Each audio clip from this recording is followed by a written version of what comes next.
আসসালামু আলাইকুম। প্রশ্ন দেওয়া আছে, প্রথম জুড়িতে 159টি আম, দ্বিতীয় জুড়িতে 227টি জাম এবং তৃতীয় জুড়িতে 401টি লিচু আছে। সর্বাধিক কতজন বালকের মধ্যে ফলগুলো সমানভাবে ভাগ করে দিলে 3টি আম, 6টি জাম ও 11টি লিচু অবশিষ্ট থাকবে? আচ্ছা, যেহেতু অবশিষ্ট থাকবে সেটা আমরা বাদ দিয়ে দেই।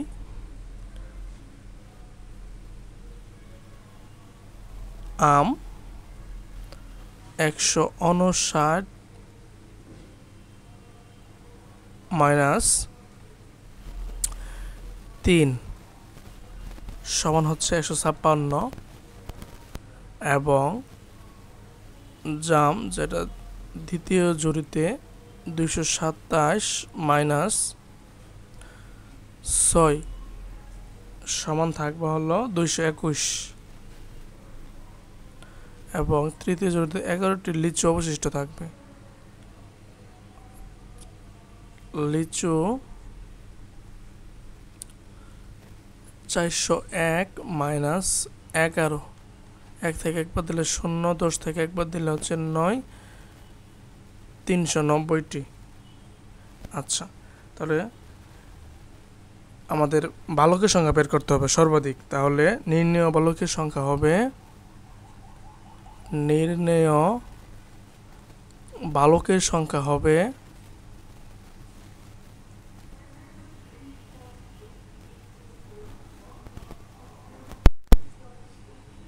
156, 221 ও 390 এর গসাগু।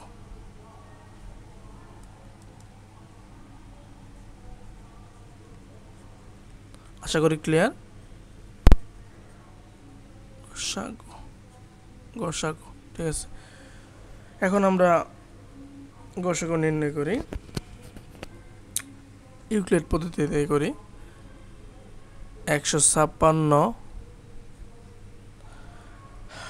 2, 7 2 14, 1 থাকবে, 1 18, সরি 8 8 দ্বিগুণে 16, ঠিক আছে। তারপরে হলো 2 দিয়ে ভাগ করি, এটা 3 2 6 1 8 9 39 থাকবে এবং 3 13 39। দ্বিতীয়টা হলো 221,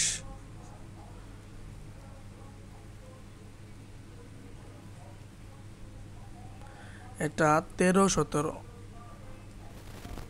13 গুণন 17 সমান 221। তাহলে 156 সমান আমরা পাবো 2 গুণন 2 গুণন 3 গুণন 13 এবং 221 সমান পাওয়া যাবে 13 গুণন 17। একটা বাকি আছে 390। আচ্ছা, 2 1 থাকবে হলো 1 আর 9, 9 দুগুণে 18, 1 থাকবে 0, 5 2 10, 195। তারপরে হবে 2 দিয়ে তো যাবে না, 3 দিয়ে, 3 6 18, 1 থাকবে আর 15, 3 5 15, 65। আচ্ছা, এরপর হলো 5 দিয়ে যাবে, 5 1 5, 1 আর 15, 3 5 15। তাহলে আমরা 390 সমান পাইতেছি 2 গুণন 3 গুণন 5 গুণন 13, 1 2 3 4, 1 2 3 4। ওকে,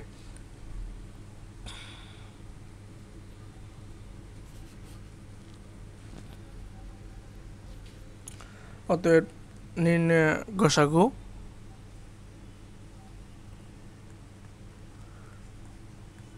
নির্ণয় গসাগু ইকুয়াল।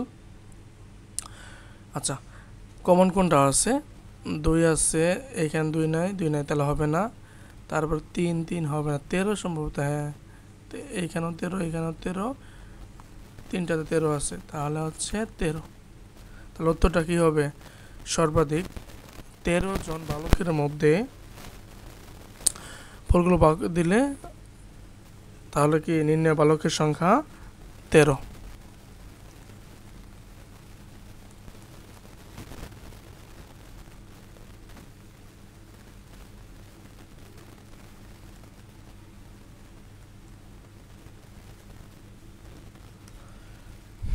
থ্যাংক ইউ এভরিওয়ান, আশা করি ক্লিয়ার।